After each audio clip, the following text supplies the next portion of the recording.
Hello बच्चों, let's read the question first. Question says that nuclear forces are short range, attractive and charge independent. B. Short range, attractive and charge dependent. Long range, repulsive and charge independent. D. Long range, repulsive and charge dependent. So students, सबसे पहले आपको समझना होगा की concept क्या use हो रहा है इस केस में. सो की concept is nuclear forces.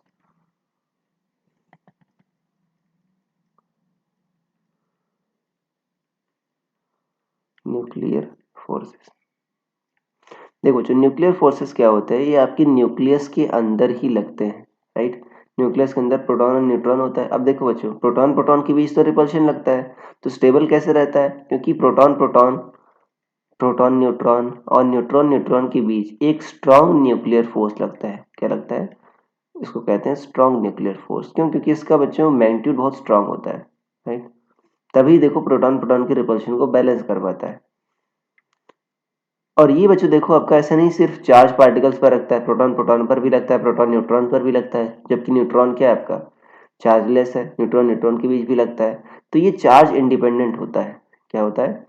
Charge independent होता है. और ये बच्चों आपका न्यूक्लियस के अंदर ही लगता है. न्यूक्लियस के अंदर तो बच्चों, न्यूक्लियस तो बहुत छोटा होता है, मतलब बहुत स्मॉल साइज होता है, 10⁻⁻15 मीटर के ऑर्डर का होता है.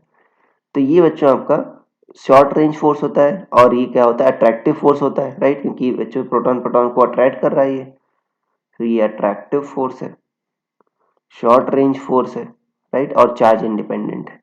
तो ये आपका ऑप्शन देखो ए बच्चों एग्जैक्टली डिस्क्राइब कर रहा है इसको, short range, attractive and charge independent. तो ए सही हो जाएगा. बाकी सारे देखो बच्चों, बाकी सारे गलत हो जाएंगे. कह रहा है चार्ज डिपेंडेंट है, नहीं. ये कह रहा है लॉन्ग रेंज है, तो लॉन्ग रेंज तो है नहीं बच्चों.